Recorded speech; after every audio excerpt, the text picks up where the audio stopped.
Bismillahirrahmanirrahim. Alhamdulillahirrabbilalamin. Hamdan yuafi ni'ma'u wa yukafi'u majidah. Ya Rabbana lakal hamdu kama yanbaghi li jalali wajhikal karimi wa alimi sultanik. Rabbi israh li sadri wa yassir li amri wahlul 'uqdatam min lisani yafqahul qawli. Kami dari kelompok 4 akan mempresentasikan tentang sejarah peradaban Islam di Asia Barat, terutama di Timur Tengah, yaitu Arab Saudi. Saya Fitriah dengan nomor induk mahasiswa 1908101129 akan mempresentasikan tentang sejarah singkat Kerajaan Arab Saudi. Sejarah perkembangan Kerajaan Arab Saudi. Kerajaan Arab Saudi adalah sebuah negara monarki yang terletak di Jazirah Arab. Pada tanggal 23 September 1932, Abdul Aziz bin Abdurrahman Al-Saud, dikenal juga dengan sebutan Ibnu Saud, memproklamasikan berdirinya Kerajaan Arab Saudi atau biasa disebut dengan Saudi Arabia. Dengan menyatukan wilayah Riyadh, Najd, Hail, Asir, dan Hijaz, Abdul Aziz kemudian menjadi raja pertama pada kerajaan tersebut. Dengan demikian, dapat dipahami bahwa nama Saudi Arabia berasal dari kata nama keluarga Raja Abdul Aziz Al-Saud.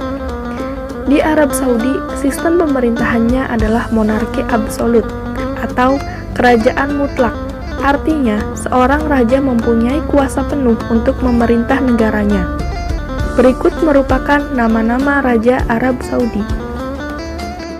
Pertama, Raja Abdul Aziz Ibnu Saud memimpin tahun 1932 sampai 1953.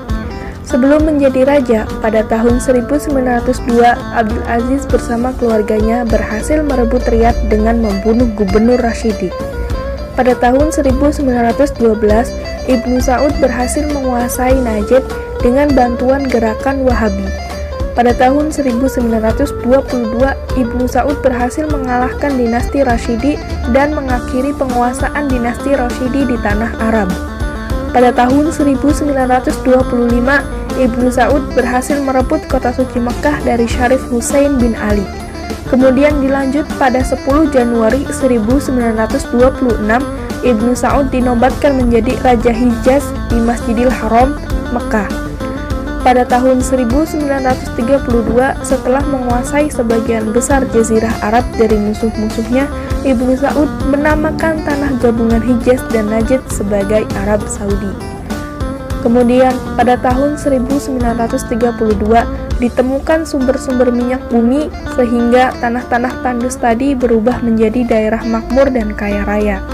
Dengan penghasilan negara yang tinggi itu, Ibnu Saud membangun negaranya dengan membuka jalan-jalan raya, mendirikan pemancar radio, memasang jaringan telepon, membangun perkampungan baru, dan lain-lain. Kedua, Raja Saud, putra dari Raja Abdul Aziz Ibnu Saud, memimpin pada tahun 1953 sampai 1964. Saud bin Abdul Aziz Al-Saud ialah Raja Arab dari tahun 1953 sampai 2 November 1964. Ia adalah anak sulung dari Raja Ibnu Saud. Ia kemudian dilantik menjadi putra mahkota pada 11 Mei 1933 dan dinobatkan menjadi raja setelah ayahnya selesai menjabat. Semasa pemerintahannya, banyak kantor pemerintahan didirikan di samping pendirian Universitas Raja Saud di Riyadh. Sebuah perebutan kekuasaan oleh keluarganya sendiri terjadi pada tahun 1964 dengan disokong oleh golongan ulama. Walaupun Muhammad bin Abdul Aziz Al-Saud merupakan pewaris tahta yang paling layak, namun dia enggan menerimanya dan sebaliknya menyokong pengangkatan adik tirinya, yaitu Faisal bin Abdul Aziz Al-Saud sebagai raja. Raja Saud kemudian ke Jenewa, Swiss setelah diusir keluar dari Arab Saudi. Pada tahun 1966, Raja Saud telah dijemput oleh Presiden Gamal Abdel Nasir untuk tinggal di Mesir. Ia meninggal dunia di Athena, Yunani pada tahun 1969. Ketiga, Raja Faisal, putra dari Raja Abdul Aziz Ibnu Saud, memimpin pada tahun 1964 sampai 1975. Pada tanggal 2 November 1964, ia dilantik menjadi raja. Faisal melakukan banyak reformasi sewaktu menjadi raja. Di antaranya adalah memperbolehkan anak-anak perempuan bersekolah. Usahanya ini mendapat tantangan dari berbagai pihak karena perkara-perkara ini dianggap bertentangan dengan Islam. Kemudian, pada tanggal 25 Maret 1975, Raja Faisal dibunuh keponakannya dan Khalid naik tahta menjadi raja. Keempat, Raja Khalid, putra dari Raja Abdul Aziz Ibnu Saud, memimpin pada tahun 1975 sampai 1982. Khalid dilantik menjadi putra mahkota pada tahun 1965. Beliau menyusun kembali Majelis Menteri-Menteri pada tahun 1975. Raja Khalid juga membuat keputusan untuk membawa masuk buruh asing ke dalam negara untuk membantu pembangunan negara. Raja Khalid meninggal dunia akibat serangan jantung. Ia digantikan oleh putra mahkotanya yaitu Fahad. Kelima, Raja Fahad, putra dari Raja Abdul Aziz Ibnu Saud, memimpin pada tahun 1982 sampai 2005. Pada tahun 1953, dalam usia 30 tahun, Fahad dilantik sebagai Menteri Pendidikan oleh ayahnya, Raja Abdul Aziz bin Al-Saud. Kemudian pada tahun 1962, dia menjadi Menteri Dalam Negeri. 5 tahun kemudian, Fahad dipilih menjadi putra mahkota dan wakil Perdana Menteri pertama. Kemudian, setelah Raja Khalid meninggal dunia pada tanggal 13 Juni 1982, Fahad menjadi penerus tahta. Dia membangun ekonomi Arab Saudi dan menjalin hubungan yang erat dengan pemerintah Amerika Serikat.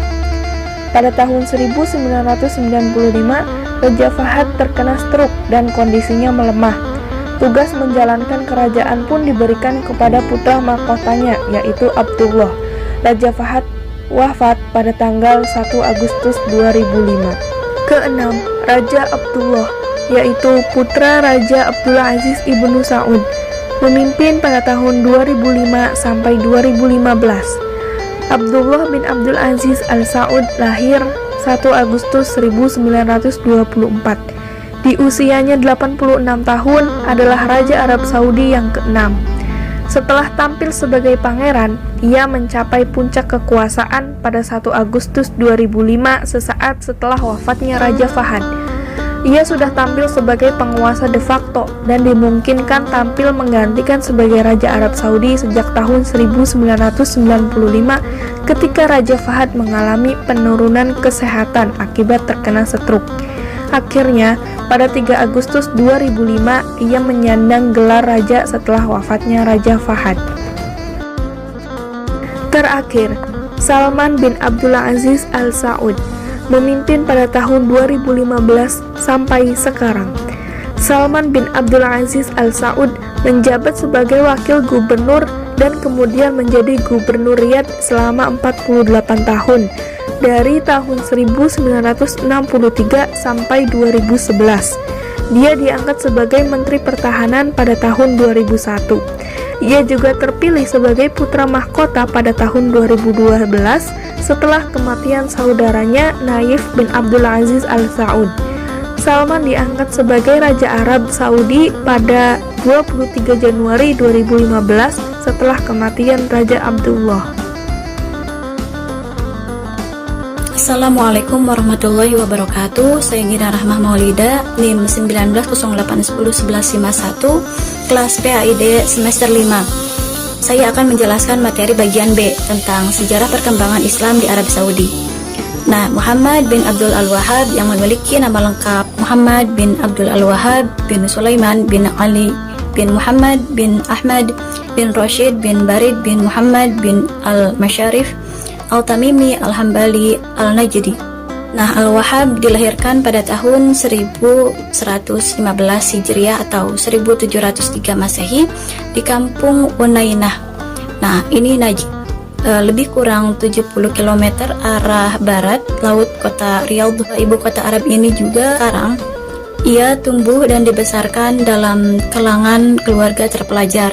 Nah, ayahnya merupakan seorang tokoh agama di lingkungannya, sedangkan abangnya adalah seorang qadhi atau mufti besar di tempat di mana masyarakat Najd menanyakan segala sesuatu masalah yang bersangkutan dengan agama.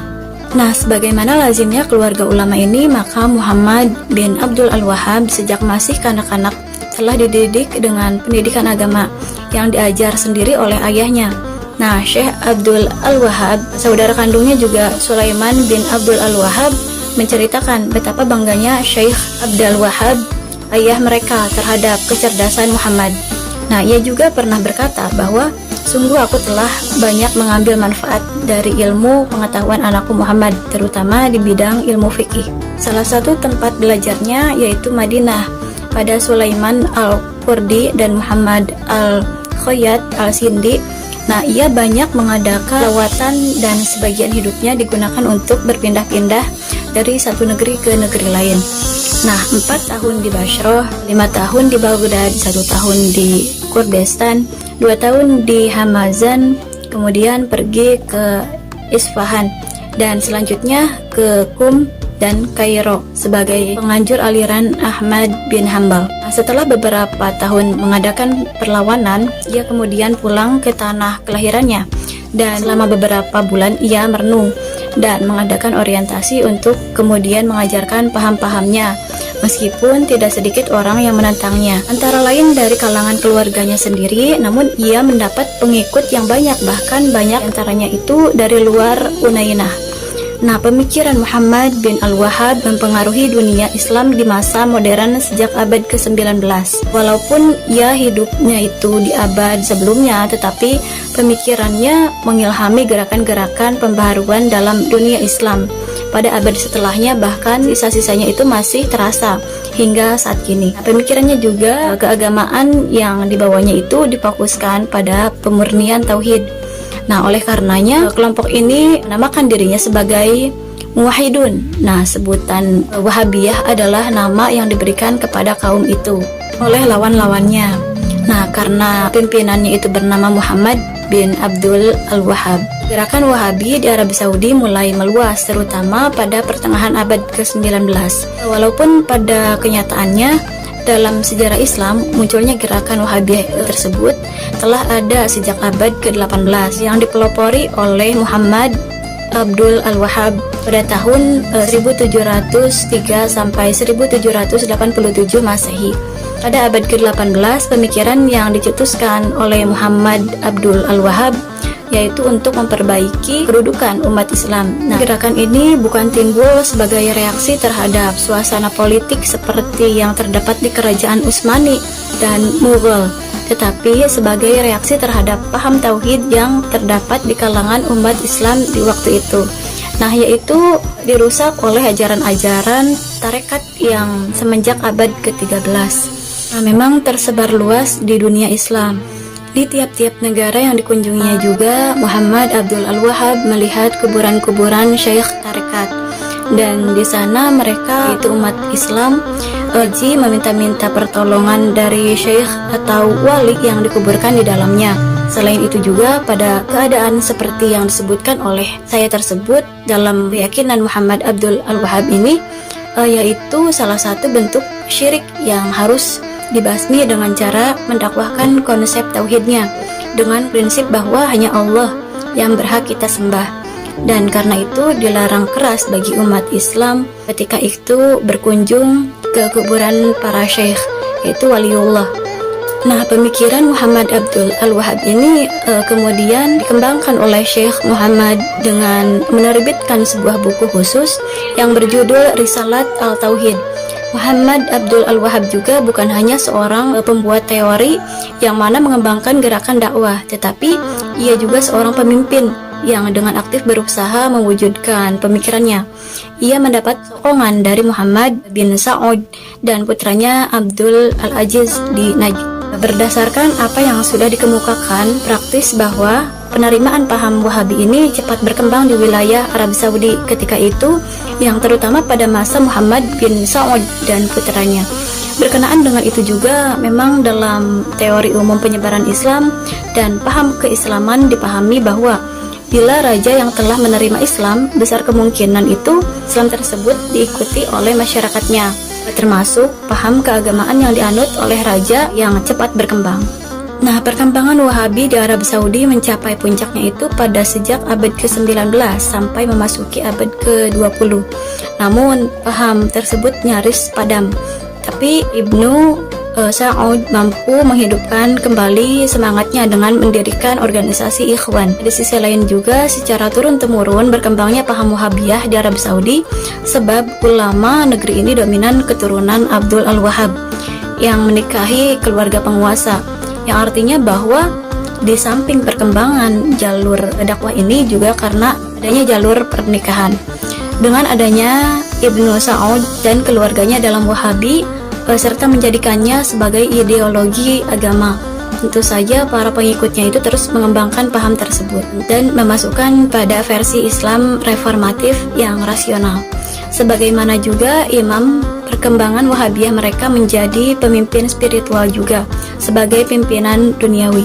Aliran Wahabi dalam penyiarannya memakai kekerasan dan memandang bahwa orang-orang yang tidak mengikat ajaran-ajarannya itu sebagai orang yang bid'ah, yang harus diperangi sesuai dengan prinsip amar ma'ruf nahi munkar. Nah, untuk melaksanakan maksud ini, Muhammad bin Abdul Al-Wahhab ini sendiri bekerja sama dengan Pangeran Muhammad bin Sa'ud, penguasa di Dariyah pada saat itu, yang telah memeluk ajaran-ajarannya, telah mengawini anaknya. Sejak saat itu, kekuatan senjatalah yang dipakai dalam penyiaran ajarannya. Nah, setelah itu juga keturunannya meneruskan sikap dan kerjasama yang telah dirintis oleh keduanya. Nah, sehingga aliran Wahabiyah ini dapat merata di seluruh negeri Saudi Arabia. Tindakan yang pertama dilakukan yaitu memotong pohon kurma yang dianggap keramat. Kemudian, di setiap kali golongan Wahabi itu memasuki suatu tempat atau kota, mereka membongkar kuburan dan diratakan dengan tanah. Bahkan tidak sampai di situ, mereka juga setelah menguasai kota Mekah, banyak tempat yang bersejarah itu dimusnahkan, seperti tempat kelahiran Nabi Muhammad SAW, Abu Bakar dan Ali. Dan ketika mereka sampai ke Madinah, kuburan sahabat Nabi di Baqi diratakan dengan tanah yang cukup diberi tanda saja. Nah, selanjutnya yaitu bagian C, sejarah perkembangan paham Islam Wahabiyah di Arab Saudi. Nah, sejarah Islam ini dan perkembangannya juga dapat ditinjau dari beberapa aspek. Siti Maryam dan yang lainnya itu sebagaimana ditulis Ahmad Sewang bahwa perkembangan tersebut bisa berdasarkan pada periodisasi abad, aliran pemikiran, peristiwa penting dalam politik, ekonomi, dan kebudayaan. Periodisasi yang berdasarkan pada abad seperti abad ke-16, 17, 18, dan ke-20. Periodisasi yang didasarkan pada aliran pemikiran seperti abad ke-16 sebagai abad reformasi Protestanisme, abad ke-17 rasionalisme, abad ke-18 sebagai abad reformatisme nasionalisme, sedangkan abad ke-20 itu modernisme. Nah, berkenaan dengan periodisasi ini, Tonis juga menyatakan bahwa seringkali perkembangan Islam ini dititik beratkan pada masalah lain, seperti dalam periodisasi pemikiran atau gerakan dengan sebutan abad kepercayaan, masa pencerahan, abad kemajuan, dan lain-lain. Nah, mencermati periodisasi sejarah Islam yang dikemukakan oleh pakar tersebut, maka khusus perkembangan Islam ini di Arab Saudi sejak diproklamasikan sebagai sebuah negara dengan sistem kerajaan. Nah, diwarnai dengan aliran pemikiran dan bisa juga disebut sebagai perkembangan kepercayaan paham. Sebab sejak keturunan Al-Saudiyah ini memerintah di Arab Saudi, perkembangan Islam juga diwarnai dengan adanya paham Wahabiyah. Nah, John ini menyatakan bahwa gerakan Wahabiyah di Arab Saudi mulai meluas terutama pada pertengahan abad ke-19. Nah, walaupun pada kenyataannya dalam sejarah Islam munculnya gerakan Wahabiyah tersebut telah ada sejak abad ke-17 yang dipelopori oleh Muhammad Abdul Al-Wahhab. Nah, abad ke-17 ini yang dimaksudkan dalam periodisasi sejarah yang disebutkan tadi, yaitu abad rasionalisme, dan memang dipahami bahwa Wahabiyah ini menganut paham rasional dan modern, bukan paham Jabariyah atau fatalisme dan tradisional. Pemikiran yang dicetuskan oleh Muhammad Abdul Al-Wahhab ini adalah untuk memperbaiki kedudukan umat Islam, dan gerakan ini juga bukan timbul sebagai reaksi terhadap suasana politik seperti yang terdapat di kerajaan Utsmani dan Mughal, tetapi sebagai reaksi terhadap paham tauhid yang terdapat di kalangan umat Islam di waktu itu. Kemudian paham tauhid mereka dirusak oleh ajaran-ajaran tarekat yang semenjak abad ke-13 memang tersebar luas di dunia Islam. Nah, di tiap negara yang dikunjunginya, Muhammad Abdul Al-Wahhab ini melihat kuburan-kuburan syekh tarekat, dan di sana juga mereka, yaitu umat muslim, naik haji. Berikut sepintas pemikiran Muhammad Ibnu Abdul Al-Wahhab yang dipengaruhi oleh pemikiran Ibnu Taimiyah, yaitu sebagai berikut. Yang pertama, pemahaman terhadap Al-Quran dan As-Sunnah, yaitu hadis, yang dipahami berdasarkan metodologi salaf as-sahih. Nah, ulama sahih generasi terdahulu, ia berpandangan bahwa Al-Quran ini dan Sunnah bukan hanya sekedar cerita saja, sebagaimana diperkirakan orang-orang dari ahli kalam, hadis, fikih, dan tasawuf, tapi sebagai dalil dan petunjuk jalan bagi makhluk dan dalil yang tegas bagi dasar-dasar agama.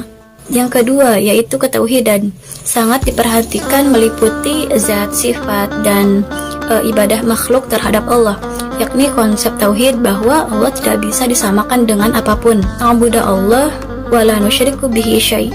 Oleh karena itu, doa merupakan bagian dari ibadah yang tidak boleh meminta kepada sesama makhluk yang sudah mati. Yang ketiga, yaitu Rasul Allah tidak melebih-lebihkan, tetapi cukup sebagai petunjuk saja.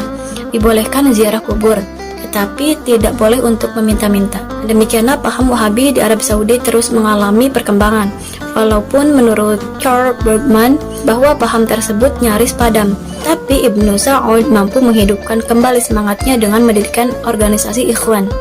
Nah, hidupnya kembali dan berkembangnya lebih lanjut paham Wahabi ini bukan saja di Arab Saudi, tetapi juga di berbagai negara.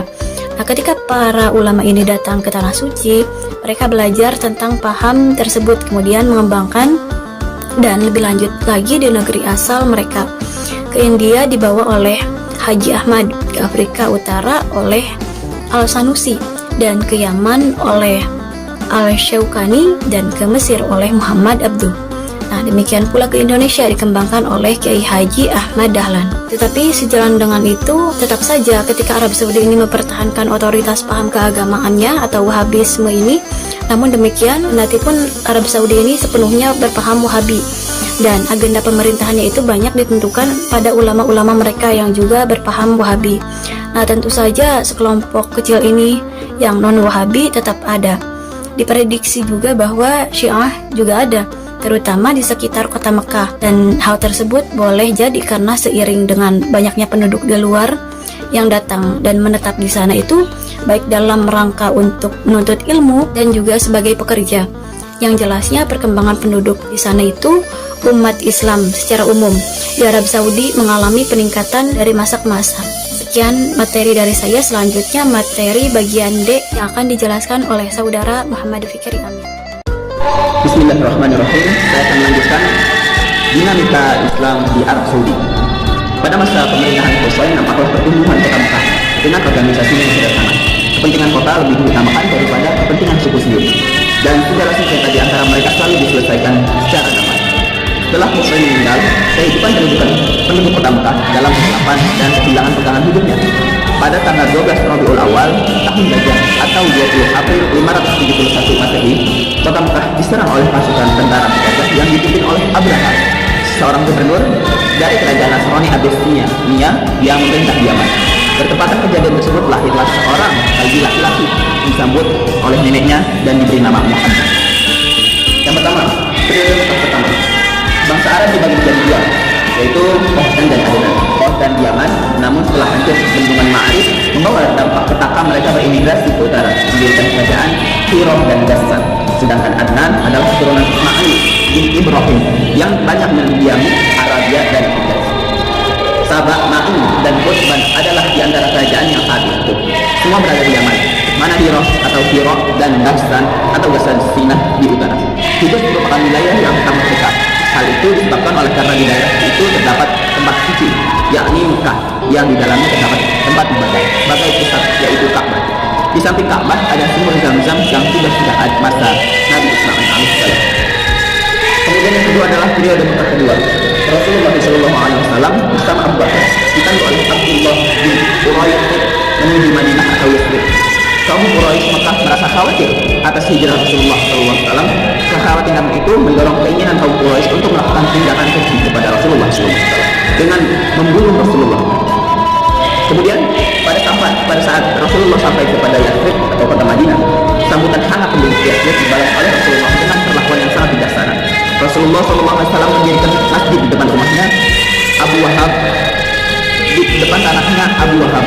Tanah dibeli dari dua anak yatim yang merupakan masjid pertama yang diperintahkan oleh Rasulullah SAW untuk dibangun, masjid yang mengarah ke Baitul Maqdis dan diberi nama Masjid Nabawi. Selain membangun masjid, Rasulullah SAW juga membuat sebuah perjanjian, yaitu Piagam Madinah, yang isinya yaitu mempersaudarakan kaum Ansar dan kaum Muhajirin. Dasar berikut Rasulullah SAW membuat perjanjian untuk saling membantu antara kaum muslimin dan bukan muslim. Kemudian yang ketiga adalah pemerintahan Rasulullah. Pada masa pemerintahan Rasulullah SAW, masyarakat yang memeluk Islam dan tidak mengikuti ajaran beliau, mereka merasakan ketenangan jiwa dan hak asasi dilindungi sehingga terdapat rasa keamanan dalam kehidupan bermasyarakat. Walaupun demikian, perang terjadi karena kaum Yahudi mengingkari Piagam Madinah. Sampai sekarang pun watak kaum Yahudi masih tetap sama, selalu mengingkari perjanjian yang telah disepakati. Kemudian yang keempat adalah pemerintahan Khulafaur Rasyidin. Rasulullah wafat dan meninggalkan amanah besar berupa tubuh pimpinan yang akan dilanjutkan risalah Allah. Para sahabat telah bersepakat mengangkat Abu Bakar sebagai khalifah pengganti Rasulullah. Setelah Abu Bakar wafat, Umar bin Khattab terangkat menggantikan Abu Bakar sebagai khalifah. Umar menyebut dirinya khalifah Rasulullah, pengganti dari pengganti Rasulullah. Umar mendapat gelar Al-Amin, Amirul Mukminin, atau komandan orang-orang beriman. Kemudian di masa Umar, ekspansi wilayah mencapai puncak kegemilangan dalam sejarah ilmu siasat dan tidak kalah jika dibandingkan dengan Napoleon, Hannibal, dan Iskandar Zulkarnain. Hal itu tersebut tercapai berkat Umar dan sahabat-sahabatnya yang merencanakan prinsip-prinsip Islam dalam segala sisi kehidupan mereka. Kekhalifahan Umar berlangsung selama 10 tahun, 6 bulan, 4 hari. Dia disikap oleh Abu Lu'lu'ah atau Feroz, seorang budak Persia ketika Umar hendak mendirikan ibadah sholat subuh. Setelah Khalifah Umar wafat, melalui proses pemilihan Khalifah Utsman menggantikan posisi Khalifah Umar. Khalifah Utsman melanjutkan sukses pendahulunya, terutama dalam perluasan wilayah kekuasaan Islam. Islam sudah dikenal oleh wilayah-wilayah yang ada di Jazirah Arab dan Afrika di masa Khalifah Utsman. Sang Khalifah sempat berucap, pada saat pencapaian dulu menjadi Khalifah, aku adalah pemilik kambing dan unta yang paling banyak di Arab. Hari ini aku tidak memiliki kambing dan unta kecuali yang digunakan dalam ibadah haji. Penyokong mereka untuk aku berikan kepada mereka apapun yang dapat aku berikan dari milik pribadi. Dalam hal harta kekayaan negara, aku menganggapnya tidak halal, baik bagi diriku sendiri maupun orang lain. Aku tidak mengambil apapun kekayaan negara. Apa yang aku makan adalah hasil nafkahku sendiri. Khalifah wafat ketika sedang membaca Al-Quran. Beliau mati dibunuh oleh pihak oposisi pada tahun 35 Hijriah atau 17 Juni 656. Khalifah Ali tampil menggantikan Khalifah Utsman. Di masa Khalifah Ali, wilayah Islam sudah meluas sampai Persia dan Mesir. Akhirnya, sang Khalifah ditikam oleh Ibnu Uljam, seorang khalifah yang fanatik, tepat 17 Ramadan 40 Hijriah atau 661 Masehi. Kemudian yang kelima, Arab Saudi pada tahun 1800 hingga 1925. Negara yang terbentuk sekitar abad 19 Masehi ini memiliki sejarah panjang yang beragam kuat dengan sejarah etnik Arab yang paling tua. Wilayah politik negara ini mulai dikenal sejak zaman Rasulullah SAW. Setelah tahun 634 Masehi dilanjutkan oleh Khulafaur Rasyidin dengan sistem kekhalifahan yang sama-sama masih di Madinah. Awal abad ke-19 Masehi hingga perempatan abad ke-20 Masehi terjadi perpecahan dalam dinasti Turki Utsmani. Wilayah-wilayah sekitar kekuasaan Turki Utsmani mulai bangkit untuk mencoba memerdekakan diri dari kekuasaan Turki Utsmani. Dinasti Saudi merupakan dinasti pertama yang berhasil melepaskan diri dan mendirikan kerajaan sendiri sekitar awal abad ke-19 Masehi. Perkembangan Islam di Arab Saudi yang dipelopori oleh gerakan Wahabi menjadi ajaran Islam sebagai agama resmi negara. Perkembangan dinasti Saudi tidak bisa dilepaskan dari sosok Muhammad ibn Abdul Wahhab, seorang reformis yang melahirkan gerakan keagamaan yang kemudian dikenal dengan gerakan Wahabi. Kerajaan Saudi dengan gerakan Wahabi menggabungkan dua cita-cita. Pertama, memperluas kekuasaan politik, dan yang kedua adalah menyebarkan ajaran reformasi yang dibawa oleh Muhammad ibn Abdul Wahhab, membersihkan ajaran Islam dari kebatilan. Maka sebagai tempat lahir Islam telah mengalami berbagai ujian dan cobaan. Usaha untuk merebutnya senantiasa dilakukan oleh para penguasa yang haus kekuasaan. Ajaran Islam menjadi terombang-ambing antara penerapan dan pecahan selama pergantian kekuasaan di setiap dinasti atau penguasa. Pada tahun 1912, Abdul Aziz bin Saud memproklamasikan negaranya sebagai negara yang merdeka, yang lepas dari kontrol kekuasaan Turki Utsmani. Namun, kekuasaan ini memiliki tantangan yang harus diluruskan sebagai negara Islam. Klimaks perluasan wilayah Ibnu Saud terjadi pada tahun 1924 hingga 1925. Ini berarti Mekah dan Madinah, dua kota suci Islam, menjadi bagian wilayah kekuasaan dinasti Saudi yang berpusat di Riyadh. Islam tetap berkembang waktu itu dan menjadi agama resmi negara. Ketika Ibnu Saud berkuasa, fitrah demokrasi mereka telah kembali dengan ajaran bersamaan. Manusia dipandang sama derajatnya, pemanggilan seseorang cukup dengan memanggil nama, bukan pemanggilan seperti ketika masa Turki Utsmani. Bisa dikatakan bahwa Islam mendapat perhatian khusus di masa dinasti Saudi. Dinasti Saudi adalah penguasa muslim yang paling peduli dengan persoalan-persoalan agama. Ajaran agama disebarkan ke seluruh jazirah Arab dengan kekuatan pemutihan tauhid menuju ajaran Islam murni. Dinasti Saudi menganut ajaran Wahabi yang secara fikih menganut mazhab Hambali. Yang kemudian adalah nomor 6, pengembalian perkembangan Islam di Arab Saudi pada abad modern. Saat ini Saudi Arabia dipimpin oleh Raja Fahd bin Abdul Aziz yang memerintah sejak 13 Juni 1982. Selaku kepala negara dan raja, ia juga merangkap sebagai kepala pemerintahan sekaligus sebagai perdana menteri. Kekuasaan pemerintah selebihnya diisi oleh keluarga dan kerabat-kerabat raja. Letak Arab Saudi saat ini berbatasan dengan Laut Merah di barat, Yordania di barat laut, Irak dan Kuwait di teluk utara, Teluk Persia, Qatar dan Uni Emirat Arab di timur, Oman di tenggara dan Yaman di selatan. Wilayah politik meliputi wilayah luas 1,9 km persegi. Persegi lain luasnya itu 2.240.000 km persegi. Jumlah penduduk sekitar 21,5 juta. Arab Saudi tempat lahirnya agama Islam. Arab Saudi mempunyai peran penting dalam perkembangan dan agama Islam. Sekaligus sebagai situasi perkembangan Islam di sana. Peran penyebab perkembangan tersebut adalah satu, sebagai tempat lahir Islam, khususnya Mekah dan Madinah, telah menjadi tempat perkembangan Islam dan tempat mengembangkan Islam ke berbagai wilayah timur maupun di dunia lain. Yang kedua, perkembangan selanjutnya adalah negeri ini memperhatikan pendidikan sehingga menjadi pusat ilmu pengetahuan Islam sejak zaman klasik sampai zaman modern, dan sejumlah umat Islam belajar agama Islam. Yang ketiga, Madinah adalah tempat pertama kali lahir konstitusi negara di dunia yang dikenal sebagai Mitsaq Madinah atau Piagam Madinah. Kemudian yang keempat, dengan lahirnya tokoh Muhammad ibn Abdul Wahhab, negeri ini telah berjasa dalam gagasan membasmian berbagai bid'ah yang telah mengotori akidah umat Islam di seluruh dunia Islam dan dikenal dengan Wahabi atau Ahli Salaf. Yang kelima adalah bantuan ekonomi sangat besar bagi dunia Islam. Cukup sekian dari saya, terima kasih. Saya tutup. Wassalamualaikum warahmatullahi wabarakatuh.